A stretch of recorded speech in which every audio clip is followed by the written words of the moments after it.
Everyone, स्वागत है आप सभी का टीचिंग गोल्स के इस लर्निंग प्लेटफॉर्म पर। आई होप कि आप सभी लोग अच्छे होंगे। आज का ये जो सेशन है इसके अंदर हम लोग करेंगे क्वेश्चन आंसर्स को डिस्कस केवीएस के पेडागोजी का। तो केवीएस की पेडागोजी के अंदर आपके जो है 5 जो है चैप्टर है जो मैं आपको कंप्लीट करा चुकी हूँ। ठीक है, अगर आपने नहीं देखे हैं तो आपको इस वीडियो के डिस्क्रिप्शन में प्लेलिस्ट का लिंक मिल जाएगा, आप वहाँ से जाकर के देख सकते हो। आज जो है केवीएस एलडीसी एग्जाम जो जनवरी में हुआ है उसके जो 60 क्वेश्चन है वो हमने डिस्कस करने हैं।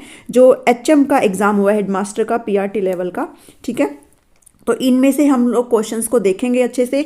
आज जो है ये क्वेश्चंस करने के बाद आपको ये पता चल जाएगा क्वेश्चन की जो डेप्थ है, जो भी आपके टॉपिक्स दिए गए हैं उनमें कहाँ तक की है। ठीक है, सो अकॉर्डिंगली आप जो है कमिंग एग्जाम जो आपके आने वाले हैं for the PRT, TGT and PGT, so आप उसके लिए अच्छे से प्रिपेयर हो सके। सो आज पार्ट 1 लेकर के आई हूँ जिसके अंदर हम लोग 35 क्वेश्चन को डिस्कस करेंगे। ठीक है, तो कल जो है सेकेंड पार्ट लेकर के आऊँगी और जो है आपके सारे 60 क्वेश्चन यहाँ से कवर हो जाएंगे। तो सभी के लिए इंपॉर्टेंट है, ज़रूर इनको करके देखना और अपनी तैयारी को यहाँ से जांचना कि आप लोग कहाँ पर है अभी। ठीक है, शुरू करते हैं। क्वेश्चन नंबर 1 है, which one of the following strategy adopted by the teacher will not help in social development of children. इनमें से कौन सी स्ट्रेटेजी है जो अगर एक टीचर अडॉप्ट करता है, अपनाता है एक बच्चे के सामाजिक विकास के लिए, वो नहीं है। ठीक है, जो कि हेल्प नहीं करेगी। कौन सी स्ट्रेटेजी है जो हेल्प नहीं करेगी? तो आपको यहाँ पे नोट वाले क्वेश्चन बहुत देखने को मिलेंगे। क्वेश्चन को ध्यान से पढ़ना है, ये क्वेश्चन ने पूछा क्या है। ठीक है, सो ऑर्गेनाइजिंग ग्रुप गेम्स, ग्रुप के अंदर कभी भी कोई काम होता है तो सोशलाइजेशन हो रहा होता है, बच्चे का सामाजिकरण हो रहा होता है। कल्चरल प्रोग्राम्स के अंदर भी सामाजिकरण बच्चे का होता है। डिबेट कंपटीशन में भी बच्चे एक दूसरे के साथ पार्टिसिपेट करते हैं तो जो है सोशलाइजेशन हो रहा है, सोशल डेवलपमेंट हो रहा है। लेकिन जब हम ऑर्गेनाइज करते हैं ऐसे कॉम्पिटिशन्स को, निबंध प्रतियोगिता को, तो यहाँ पर बच्चे जो है अपना सेल्फ चीज़ों को लिखते हैं। ठीक है, अपने खुद के पॉइंट ऑफ व्यू यहाँ पे लिखते हैं। तो बच्चा यहाँ पर क्या नहीं है, बच्चा यहाँ पर लोगों के साथ इंटरेक्ट नहीं कर रहा, बच्चों के साथ इंटरेक्ट यहाँ पे नहीं हो रहा है। सो यहाँ पे जो स्ट्रैटेजी जो हेल्प नहीं करेगी वो आपका ऑप्शन नंबर 4 हो जाता है। नेक्स्ट क्वेश्चन चलते हैं। इजी क्वेश्चंस भी बहुत आपको देखने को मिलेंगे। क्वेश्चंस ठीक ठाक लेवल के हैं यहाँ पे। ठीक है, तो इतना कोई बड़ी चीज़ नहीं है कि आप लोग ये समझ के चल रहे हो कि पता नहीं क्या ही आएगा। तो आप बस अच्छे से चीज़ों को पढ़िए और क्वेश्चन को बनाने की कोशिश करिए, आपको लगेगा कि हाँ चीज़ें यहाँ पे सॉल्व हो रही है। सेकेंड क्वेश्चन है, the concept of human growth involves, मानव जो वृद्धि है की संकल्पना में क्या शामिल है? फिजिकल ग्रोथ है only, physical and social growth आता है, any quantitative increase in human being आती है, या फिर ओनली जेनेटिकली डिटरमाइंड ग्रोथ आती है? देखिए, जो ये तो हम ओनली वाली जो चीज़ें होती है ना उसको तो आप कभी मत लेकर के चला करें। सिर्फ जो ग्रोथ होती है, जो ग्रोथ है उसमें जेनेटिकली डिटरमाइंड ग्रोथ ही नहीं होती है। और फिजिकल और सोशल ग्रोथ को भी हम नहीं कह सकते, केवल फिजिकल ग्रोथ को भी हम नहीं कह सकते हैं। बट ये जो ऑप्शन नंबर 3 आपका, यही आपका बिल्कुल सही है कि any quantitative increase in human being, किसी भी प्रकार की मात्रात्मक बढ़त। ठीक है, तो जितनी भी क्वांटिटी का मतलब क्या होता है, मेजर जो चीज़ हो सकती है। ठीक है, तो किसी भी ह्यूमन बीइंग में जो भी क्वांटिटेटिव इंक्रीज है वही क्या है आपकी ग्रोथ में आती है। तो ऑप्शन नंबर 2 यहाँ पे सही है। नेक्स्ट क्वेश्चन है, which one of the following statement is correct? इनमें से कौन सी जो स्टेटमेंट है वो सही है? इन मैचुरेशन चेंजेस अकर नेचुरली, क्या जो परिपक्वता है उसमें जो बदलाव होते हैं वो स्वाभाविक रूप से होते हैं, नेचुरल रूप से होते हैं, प्राकृतिक रूप से होते हैं, या फिर in maturation changes are spontaneous? आपको करेक्ट वाले बताने हैं। ठीक है, क्या उसमें चेंजेस जो होते हैं वो सहज रूप से होते हैं, स्पॉन्टेनियस होते हैं, या फिर in maturation generally changes are genetically program, जो है सारी चीज़ें जेनेटिकली होती है यहाँ पे। अब ऐसा तो ये बिल्कुल ही गलत है ना, मैचुरेशन आपका जेनेटिकली बेस्ड नहीं होता है, सारी चीज़ें आप यहाँ से नहीं कह सकते हो। और maturation सोलिली is dependent on nutrition, क्या जो आपकी परिपक्वता है वो आपके केवल न्यूट्रिशन से क्या बोलते हैं होती है, आपकी जो परिपक्वता है वो सिर्फ न्यूट्रिशन से होती है। तो ये कहना कहीं ना कहीं गलत है कि जो आपका मैचुरेशन है वो केवल किस पे डिपेंड करता है, आपके खान पान पे डिपेंड करता है। ठीक है, आपकी जो मैचुरेशन है वो आपके कई कारकों पे डिपेंड करती है। तो सिर्फ हम ये कहना कि भाई न्यूट्रिशन पे डिपेंड करता है, तो ये कहीं ना कहीं क्या है, गलत है। बाकी सारी चीज़ें यहाँ पे सही है। ठीक है, तो ऑप्शन नंबर क्वेश्चन जो पॉइंट 4 है यहाँ पे बिल्कुल क्या है, गलत है। तो यहाँ पे पॉइंट 4 आपका ऑप्शन नंबर 3 में लिखा हुआ है, तो आपका ऑप्शन नंबर 3 यहाँ पे सही है। नेक्स्ट क्वेश्चन करते हैं। क्वेश्चन 4 है, which one of the following is not a principle of child development? इसमें बच्चे का जो विकास है उससे रिलेटेड कौन से प्रिंसिपल नहीं है? Child development depends on his her genetic makeup, बाल विकास उसकी आनुवांशिक बनावट पर निर्भर करता है। डेवलपमेंट टेक्स प्लेस ग्रेजुअली, क्या डेवलपमेंट है वो ग्रेजुअली होता है, अनुक्रमिक रूप से होता है? तो ये यहाँ पे बिल्कुल सही है। ठीक है, ये यहाँ पे बिल्कुल सही है, हमको नहीं वाला बताना है। ठीक है, तो ये तो सही है। चाइल्ड का जो डेवलपमेंट है वो ऑर्डर में होता है, बिल्कुल सही है, और डिफरेंट रेट पे भी होता है, ये भी बिल्कुल सही है। ऑप्शन नंबर 1 जो है वो यहाँ पे करेक्ट आंसर है कि ये जो है इसका डेवलपमेंट का प्रिंसिपल नहीं है। ठीक है, जो चाइल्ड का डेवलपमेंट है वो जेनेटिकल मेकअप पे ही पूरी तरह से डिपेंड नहीं रहता है, एनवायरमेंट पे भी डिपेंड रहता है। ठीक है, तो ऑप्शन नंबर 4 का 1 जो ऑप्शन है वो आपका सही है। नेक्स्ट है which one of the following statement is correct, इनमें से कौन से स्टेटमेंट सही है। Growth is not a part of child development, बिल्कुल गलत बात होती है भाई। विकास में जो वृद्धि है वो अहम योगदान करती है। ठीक है, वृद्धि अगर अच्छे से नहीं हो रही तो डेवलपमेंट कहीं ना कहीं क्या होता है, अफेक्ट होता है। Child development includes physical and social development only चीज़ें आती है ना तो वो मतलब उसको बस इग्नोर ही किया करो। जो डेवलपमेंट के एस्पेक्ट होते हैं वो केवल फिजिकल और सोशल नहीं होते भाई, मेंटल भी होता है, मोरल भी होता है, ठीक है, कॉग्निटिव होता है, तो सारी चीज़ें होती हैं। चाइल्ड डेवलपमेंट इंक्लूड्स फिजिकल होते हैं, सोशल होते हैं, पर्सनल होता है, इमोशनल होता है, कॉग्निटिव डेवलपमेंट होता है। तो ये कहीं ना कहीं सही बात है कि ये सारे एस्पेक्ट डेवलपमेंट के अंदर होते हैं। Child development ultimately depends on environment, ये भी यहाँ पे कहीं ना कहीं गलत है कि है सिर्फ वातावरण पर ही निर्भर नहीं करता, हेरिडिटी पे भी निर्भर करता है। तो ऑप्शन नंबर 3 यहाँ पे क्या है, सही हो जाता है। नेक्स्ट है in physical development in children we mean, शारीरिक विकास से जो बच्चों में हमारा क्या तात्पर्य है, बालकों में शारीरिक वृद्धि से हमारा तात्पर्य क्या है। Changes in their body structure and function over time, उनके शरीर की संरचना और कार्य में समानुसार परिवर्तन, या फिर इनका आईक्यू लेवल फिजिकल डेवलपमेंट से रिलेट नहीं करता है। Increase in their body weight and height, ये कहीं ना कहीं जो ग्रोथ है उससे रिलेट करता है, increase in their body weight. लेकिन यहाँ पे जब आप इस ऑप्शन को पढ़ते हो फिजिकल डेवलपमेंट में, तो आपका जो शारीरिक विकास है इसका मतलब क्या है कि आपका बॉडी स्ट्रक्चर तो चेंज हो ही रहा है टाइम टू टाइम। आप पहले बच्चा छोटा था, फिर बच्चा थोड़ा और बड़ा हुआ, फिर और बड़ा हुआ, तो बॉडी में तो यहाँ पे चेंजेस हो ही रहे हैं। फिजिकल डेवलपमेंट तो चेंज हो रहा है, बॉडी का स्ट्रक्चर तो चेंज हो रहा है, लेकिन साथ ही साथ फंक्शन भी यहाँ पे चेंज हो रहे हैं। ठीक है, छोटा बच्चा है वो कुछ अलग काम करता है, बाद में जब वो अपने अलग लेवल पर जाता है तो उसके काम अलग हो जाते हैं, फिर वो जब एडोलेसेंस के स्टेज में जाता है तो वो अलग से फंक्शन कर पाता है। तो यहाँ पे बॉडी स्ट्रक्चर भी चेंज हो रहा है और फंक्शन भी चेंज हो रहे हैं। ठीक है, तो ऑप्शन नंबर 1 यहाँ पे सही है। नेक्स्ट क्वेश्चन है an emotionally broken child can be identified best by, भावनात्मक रूप से टूटे बालक की अच्छी तरह से पहचान हो सकती है किसके द्वारा। तो यहाँ पे ना तो ग्रुप टेस्ट, ना मॉनिटर, ना क्लासमेट, बल्कि जो क्लास का टीचर है। आप लोग अपने बच्चे के जो टीचर बनेंगे तो आप कहीं ना कहीं बच्चे से ज़्यादा कनेक्ट होते हैं, आप बच्चों को ज़्यादा जान पाते हैं। तो एक इमोशनली ब्रोकन चाइल्ड को क्लास का जो टीचर है वो अच्छे से समझ सकता है।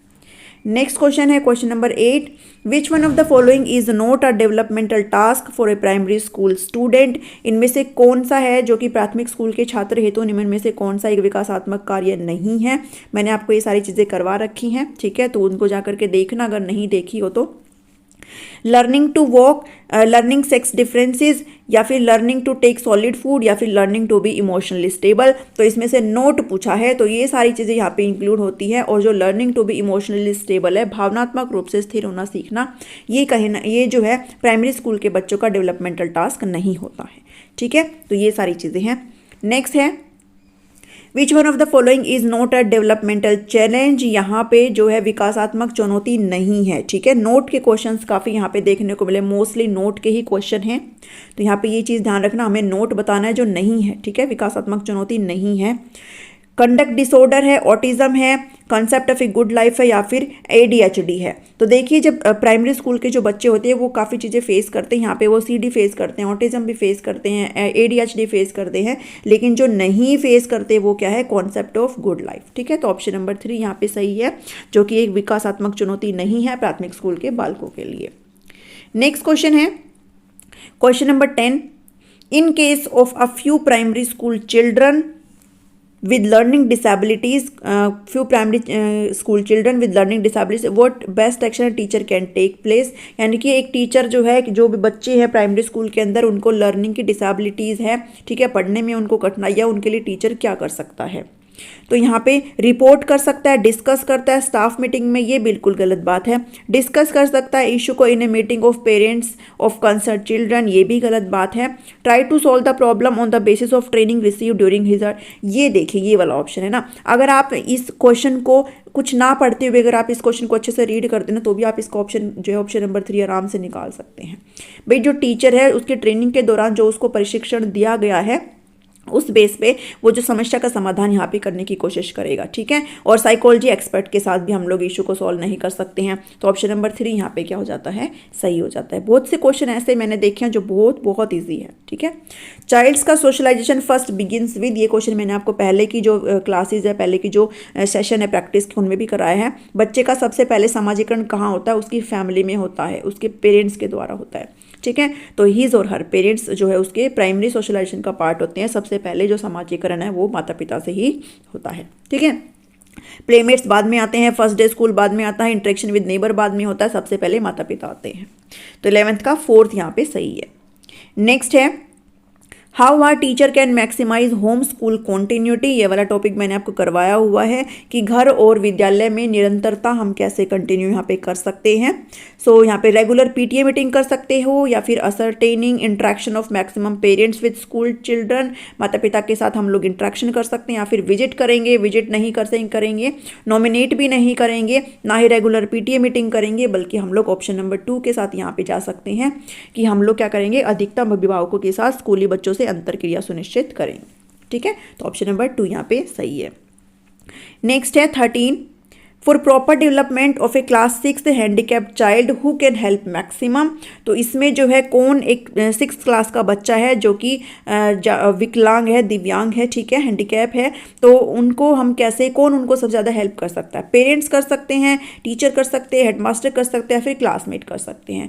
तो यहाँ पे जो करेक्ट ऑप्शन है, जो राइट ऑप्शन यहाँ पे बनता है वो क्लासमेट है। बच्चा जो अपने फ्रेंड्स के साथ, अपने पीयर्स के साथ यहाँ पे क्लास में बैठा हुआ है, वो उसके सबसे ज़्यादा यहाँ पे मदद कर सकते हैं, ठीक है। तो क्लासमेट, कक्षा सहपाठी यहाँ पे सही हो जाएगा। 14th क्वेश्चन देखेंगे, विच one of the following ability is note a function of cognitive development of child. इनमें से कौन सी एबिलिटी है जो कि नहीं है, ठीक है। संज्ञानात्मक विकास, ज्ञानात्मक विकास से रिलेटेड इनमें से कौन सा एक कार्य नहीं है। इन्फॉर्मेशन को रिकॉल करना है, लर्निंग न्यू इन्फॉर्मेशन भी हमारा कोग्निटिव डेवलपमेंट से रिलेट करता है। प्लानिंग एंड डिसीजन मेकिंग भी हमारा कोग्निटिव से रिलेट करता है। Playing music instrument as a fast speed, ये कहीं ना कहीं इससे रिलेट नहीं करता, ठीक है। तो वाद्य यंत्र को तीव्र गति से बजाना हमारा कोग्निटिव डेवलपमेंट का हिस्सा नहीं है, ठीक है। तो ऑप्शन नंबर 4 यहाँ पे सही है। कितना इजी क्वेश्चन सही है। What is the most probable cause of a mal-adjusted child? एक कुसमायोजित बच्चा है, उसका अत्यधिक संभावित कारण क्या हो सकता है। His her weak emotional development, low economic background नहीं इसका रीज़न हो सकता है, पुअर परफॉर्मेंस एग्जाम में नहीं हो सकता है, लो इंटेलिजेंस लेवल नहीं हो सकता है, कहीं ना कहीं उसका जो इमोशनल डेवलपमेंट है, उसका जो भावात्मक विकास है, उसका वीक होना उसके लिए रिस्पॉन्सिबल हो सकता है माल एडजस्टेड चाइल्ड के लिए। एडजस्टमेंट क्या होता है, बच्चा किसी भी समस्या के प्रति अगर खुद को एडजस्ट कर लेता है, खुद को समायोजन अगर कर लेता है, तो वो सक्सेसफुल उस चीज़ को पार पा लेता है। लेकिन कई बार हम क्या कर पाते हैं, हम लोग एडजस्टमेंट नहीं कर पाते। तो एडजस्ट अगर नहीं कर पाते हैं तो फिर माल एडजस्टमेंट हो जाता है, ठीक है, कुसमायोजन यहाँ पे हो जाता है। तो ऑप्शन नंबर 1 यहाँ पे सही है। 16 क्वेश्चन है, अकॉर्डिंग टू पियाजे stage of concrete operational thought appears between. मैंने आपको पियाजे का कॉग्निटिव डेवलपमेंट का जो थ्योरी है वो आप अच्छे से आपको कराया हुआ है, वीडियो को प्लेलिस्ट में ऐड करा हुआ है, तो अगर आपने नहीं देखा आप उसको देख सकते हो।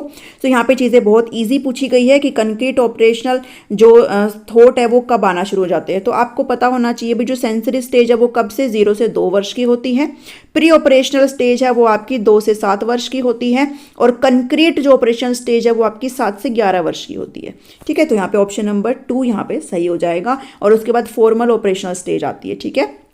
तो ये आपको चीज़ें ध्यान रखनी है। नेक्स्ट क्वेश्चन है, तो आप इसका सीधा सा आंसर है भाई ऑप्शन नंबर 2। नेक्स्ट है, which one of the following will be of little consequence in order to develop positive self esteem among student. बच्चों के अंदर सकारात्मक आत्मसम्मान विकसित करने के लिए किसका अधिक महत्व नहीं है, ठीक है। कौन सा नहीं है आपने पूछा है, लिटिल कॉन्सिक्वेंस, ठीक है, कम उसका जो है कारण है। Goal of student should be achievable and relevant, छात्रों का लक्ष्य प्राप्ति योग्य और प्रासंगिक होना चाहिए। Accentuating positive likes experience, providing over protection, या फिर एस्टेब्लिशिंग ए ट्रस्टफुल कम्युनिकेशन। तो यहाँ पे बच्चे के अंदर कहीं ना कहीं आत्मसम्मान विकसित तब नहीं हो पाता जब हम उसको ओवर प्रोटेक्ट करते हैं, ठीक है। तो प्रोवाइडिंग ओवर प्रोटेक्शन यहाँ पे एक महत्व नहीं है, ठीक है। तो ऑप्शन नंबर 3 यहाँ पे सही है, बाकी सारी चीज़ें यहाँ पे सही है। नेक्स्ट चीज़ें हैं, क्वेश्चन 18 है, which of the following statement is not true about school time table, जो विद्यालय की जो समय सारणी है उससे रिलेटेड इसमें से कौन सा नहीं है, ठीक है, नोट पूछा है। सो इट एनहांसेस इंटरेस्ट, बिल्कुल ये इंटरेस्ट बढ़ावा देता है, मोटिवेट भी करता है टीचर्स को, सारी चीज़ों को जब हम मेंटेन करते हैं। टाइम टेबल मैंने आपको अच्छे से करवाया हुआ है, ठीक है, टाइम टेबल। तो टाइम टेबल काफ़ी तरह के होते हैं, टीचर्स के लिए भी टाइम टेबल होता है, स्टूडेंट का भी होता है, मास्टर टाइम टेबल भी होता है, तो काफ़ी सारी चीज़ें मैंने आपको टाइम टेबल के अंदर करवाई हुई है, उसकी कैरेक्टरिस्टिक्स, फंक्शन सब बताए हुए हैं। इट हेल्प्स रिड्यूस रिजिडिटी, क्या ये कठोरता को कम करता है। It provide balanced importance to both teacher and students, ये भी बिल्कुल सही बात है, ये बैलेंस प्रोवाइड करता है। It helps develop respect for human values and ideals, तो यहाँ पे ये जो सारी चीज़ें ना ये टाइम टेबल से रिलेटेड कहीं ना कहीं नहीं है। ह्यूमन वैल्यूज और आइडियल्स जो होते हैं सारे मोरालिटी से रिलेटेड करते हैं, ठीक है, तो टाइम टेबल का इधर क्या यूज़ है। तो यहाँ पे रिजिडिटी भी टाइम टेबल कहीं ना कहीं कम करते हैं, ठीक है, फ्लैक्सिबिलिटी लाते हैं चीज़ों के अंदर टाइम टेबल। तो ऑप्शन नंबर 1, 2 एंड 3 सारी चीज़ें सही हैं, जो नहीं है वो ऑप्शन नंबर 4 है, ठीक है। तो ऑप्शन नंबर 4 यहाँ पे 18 का ऑप्शन नंबर 4 सही है। नेक्स्ट है 19th question, which is not a characteristics of a unit, इसमें से एक इकाई की क्या विशेषता नहीं है। Whole and complete subdivision of the content of a syllabus, किसी पाठ्यक्रम की विषय वस्तु का संपूर्ण और उपविभाजन नहीं बताना है, ठीक है, नोट पूछा इसमें। तो यहाँ पे whole and complete subdivision भी होता है यूनिट का, ठीक है, यूनिट का। उसके बाद material capable of providing learning experience भी होता है। Full description of likely teaching ads, जितने भी हम लोग टीचिंग एड्स यूज करेंगे उसका फुल डिस्क्रिप्शन यूनिट नहीं होती कभी भी, ठीक है। तो ये वाला जो है आंसर यहाँ पे सही है।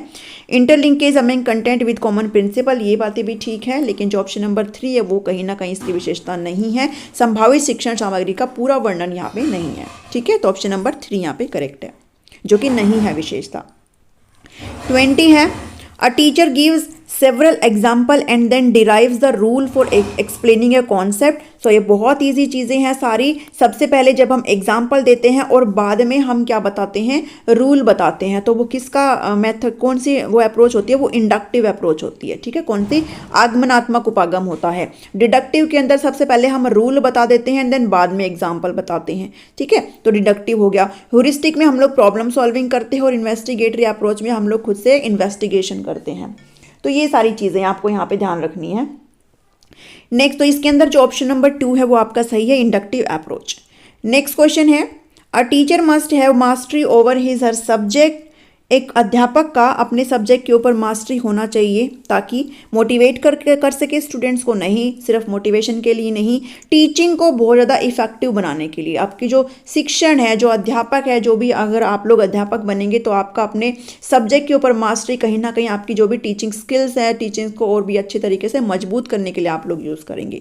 पॉपुलर होने के लिए नहीं करते हैं, स्टूडेंट्स को इंप्रेस करने के लिए नहीं करते हैं, मोटिवेट करने के लिए नहीं करते हैं, सीधे तौर पर यहाँ पर ऑप्शन नंबर 2 सही हो जाता है। नेक्स्ट है, what should be the basic determinant of a good discussion in the class, कक्षा में अच्छी चर्चा होने की मूलभूत शर्त क्या है। तो कक्षा के अंदर जो अच्छी चर्चा है उसकी मूलभूत शर्त mastery of the content bye teacher नहीं है, गुड टीचिंग स्किल भी नहीं है, गुड डिसिप्लिन भी नहीं है, बल्कि unity of the purpose and interest of class. आप किस पर्पज के लिए चीज़ों को कर रहे हैं और क्लास का इंटरेस्ट क्या है, ये कहीं ना कहीं यहाँ पे मायने रखता है गुड डिस्कशन के लिए, ठीक है। आपने कोई टॉपिक यहाँ पे उठा लिया और बच्चे का उसमें इंटरेस्ट है नहीं, तो उसमें डिस्कशन करने का कोई फायदा नहीं होता है। तो यहाँ पे बच्चों का इंटरेस्ट देखना चाहिए, क्योंकि सारी चीज़ें क्या है, चाइल्ड सेंटर्ड है, टीचर सेंटर्ड नहीं है, सारी चीज़ें बच्चों को केंद्रित करके यहाँ पे करनी है, ठीक है। तो नेक्स्ट चीज़ है, a good head teacher is one who, अब ये एचएम का पेपर था तो उससे रिलेटेड एक क्वेश्चन है यहाँ पे कि एक अच्छा मुख्याध्यापक वह है जो क्या करे, कि अंडरस्टैंड करे principle of good administration and applies them strictly, है ना। हम चीज़ों को यहाँ पे कभी भी ऐसे ही ना नेगेटिव वर्ड्स होते हैं, तो स्ट्रिक्टली नहीं हम यहाँ पे अप्लाई कर सकते चीज़ों को। Allows freedom to students and teacher, हम इतनी ज़्यादा फ्रीडम भी उन सभी को नहीं दे सकते हैं। Loves discipline and does not compromise misconduct and misbehaviour, सारे जो डिसिप्लिन है उसको पसंद होता है और वो बिल्कुल भी कॉम्प्रोमाइज नहीं करता।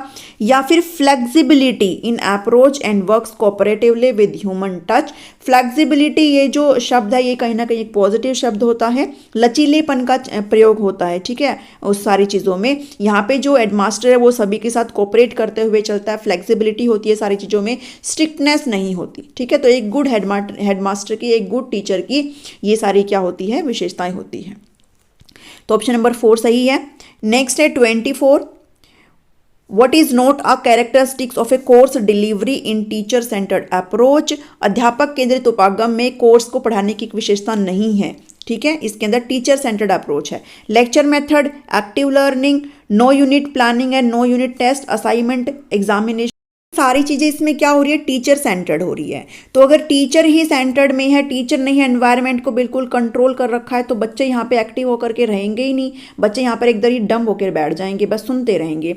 तो एक्टिव लर्निंग कहीं ना कहीं यहाँ पे नहीं होती है, ठीक है। तो टीचर सेंटर्ड अप्रोच की कोई जो एक विशेषता नहीं है वो है एक्टिव लर्निंग, ठीक है। बच्चे यहाँ पे एक्टिव लर्निंग नहीं करेंगे, बच्चे यहाँ पे पैसिव होकर के बैठेंगे, पैसिव लर्निंग यहाँ पे होगी। तो ऑप्शन नंबर 2 यहाँ पे सही है।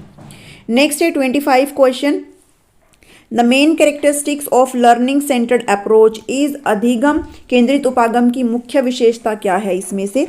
डेवलपमेंटल करिकुलम है, प्लेवे एंड जॉयफुल मेथड है, learner as constructor of knowledge है, या फिर assignment and examination for summative purpose है। तो यहाँ पे जो लर्नर है, जो अधिगम करता है, जो बच्चे हैं वो एक्टिव होकर के सारी चीज़ों को कंस्ट्रक्ट करेंगे, ठीक है। हम कंस्ट्रक्टिविज्म में पढ़ते हैं ना, तो जो लर्निंग सेंटर्ड अप्रोच होती है उसकी मेन कैरेक्टरिस्टिक्स क्या होती है? ज्ञान के निर्माता के रूप में अधिगम करता, यहाँ पे जो बच्चे हैं अपने ज्ञान का निर्माण स्वयं करते हैं, ठीक है। तो जो लर्नर है, ये जो आप कहीं भी ये लाइन देखते हैं ना, बहुत पॉजिटिव लाइन होती है, ठीक है। तो इन चीज़ों को ध्यान रखना, ऑप्शन नंबर 3 यहाँ पे सही हो जाता है।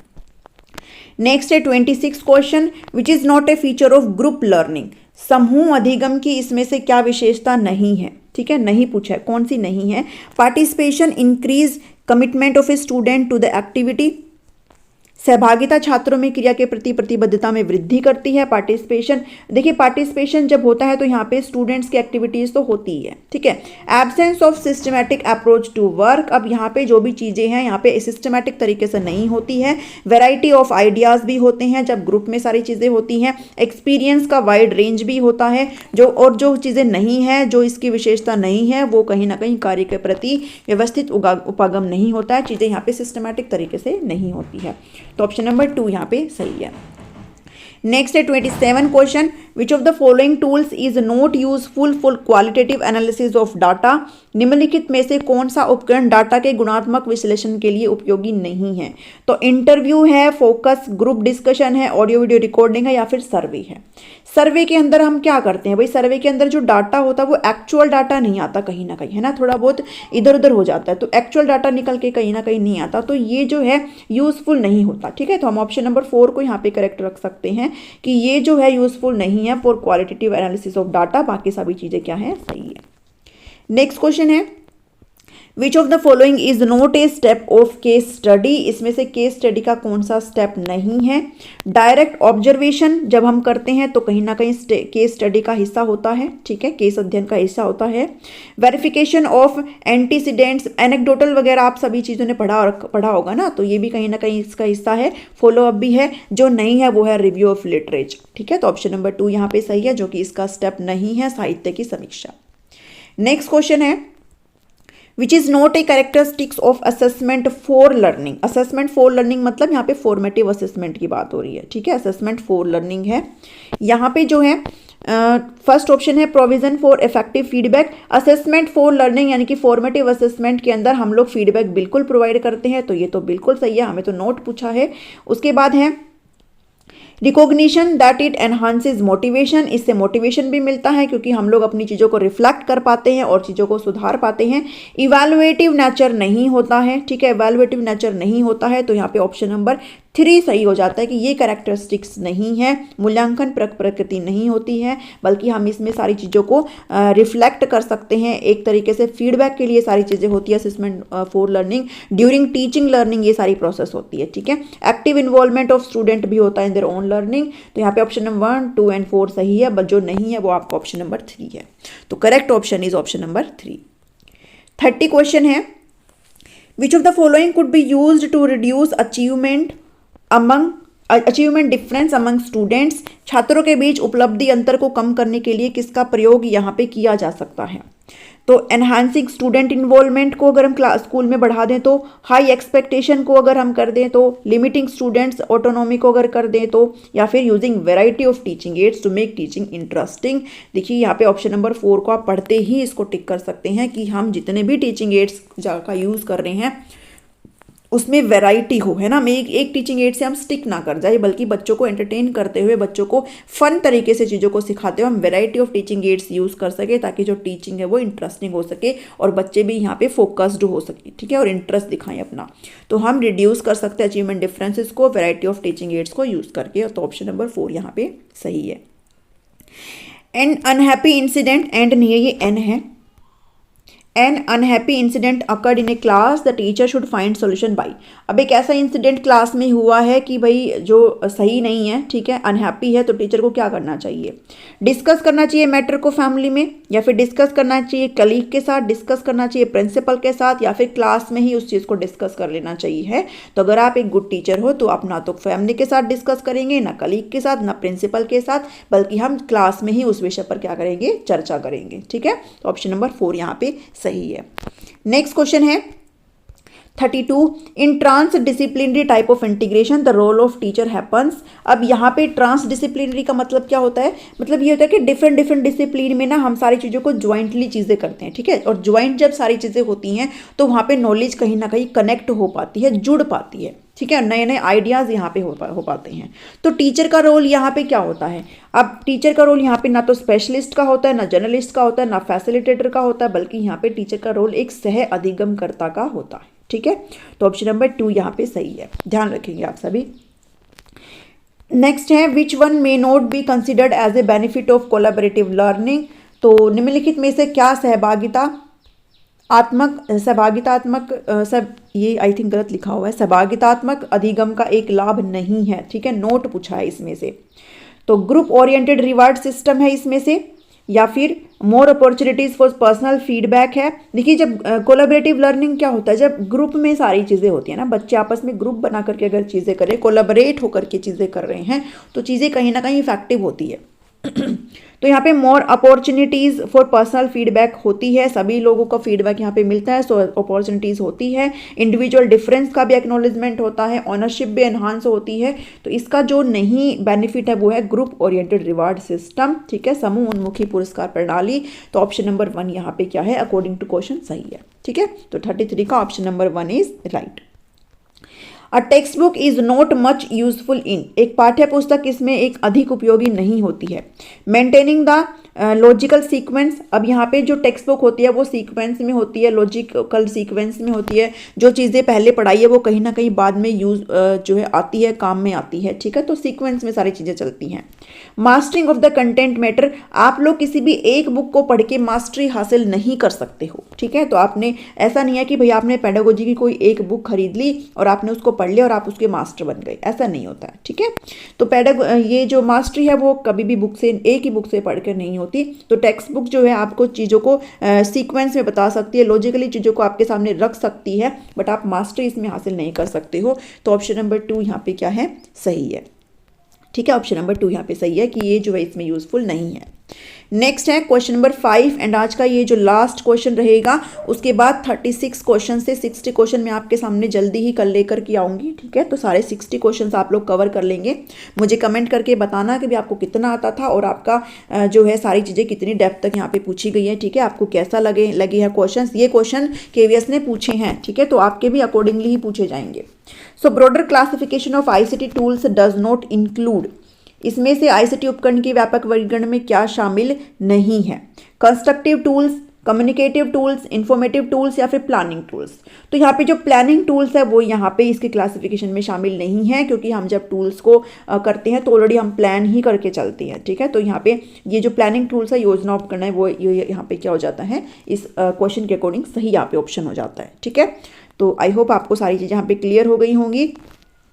वीडियो पसंद आती है तो भाई इसको लाइक कर देना, शेयर कर देना सभी के साथ, व्हाट्सअप में, फेसबुक में, जहाँ मर्जी वहाँ शेयर कर देना। और अगर सब्सक्राइब नहीं करा है, अगर आप नए हैं तो फटाफट से सब्सक्राइब कर लीजिए। आपको यहाँ पे KVS की 60 एंड 40 मार्क्स की पेडागोजी फ्री करने को मिल रही है, ठीक है। जैसे ये 60 क्वेश्चन खत्म होंगे वैसे ही मैं आपको टॉपिक वाइज जो है काफ़ी सारे क्वेश्चन लेकर के आऊँगी, ठीक है। तो आप टॉपिक का नाम मेंशन कर देना, पहले उसको ही लिख करके चल लेंगे। और क्वेश्चन 36 से 60 विल बी आउट टुमारो, ठीक है। तो आप वेट करिए थोड़ा सा, आज मेरे से टाइपिंग नहीं हो पाई कंप्लीट, ठीक है।